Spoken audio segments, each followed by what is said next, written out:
Namo Narayana. Welcome back. Today we are reading Adi Shankara's Aparoksa Anubhuti. Yeah, that's how you pronounce it. It means, in English, non-indirect experience.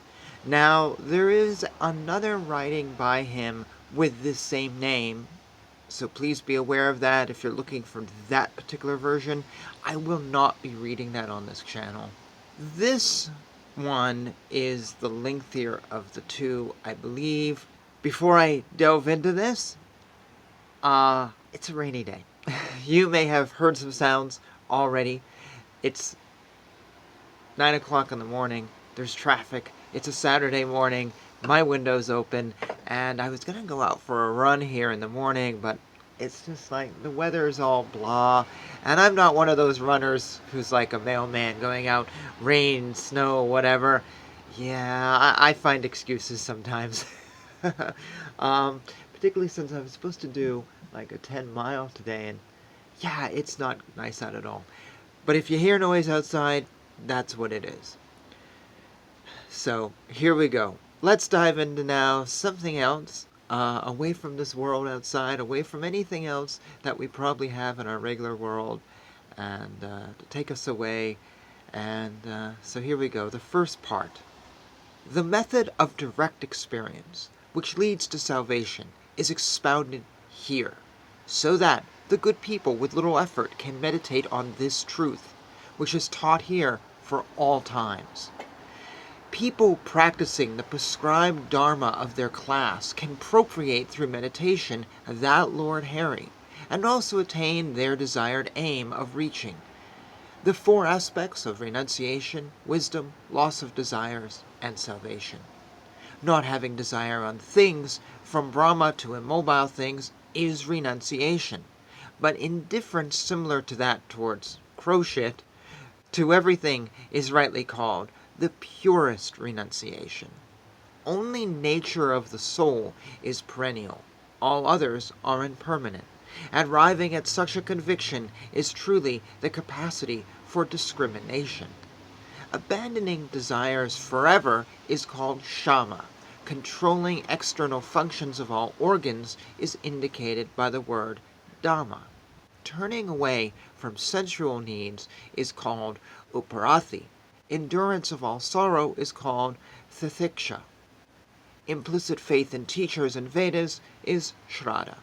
And concentration only on Brahma is samadhana. Concentrated wish to know about when and how one gets rid of bonds of this world. Only a person who has the above-mentioned traits should involve himself in such constant reflection, so that he desires and attains his own good. Knowledge is never attained without reflection, like an object is never seen without a bright light. The inquiries that need to be done are, who am I? How was the world created? Who is its creator? And with what has it been made? The hallmark of inquiries is thoughts like, I am not the body made out of the 5 elements, nor am I a mixture of different senses. The real thought process within us should be, I see differences between these things because of ignorance.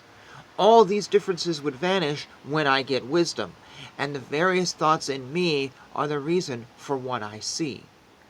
The cause for this ignorance and the thought process is subtle, and one without second and unchanging existence, similar to the clay being the cause of inanimate things like a mud pot. The various thoughts in me are the reason for what I see. I am the only one, micro-existence beyond all thoughts. I am the knower, the witness, the truth, the indivisible, and there is no doubt whatsoever that the various thoughts in me are the reason for what I see. Atma is one and does not have any parts, and the body is divisible in various organs.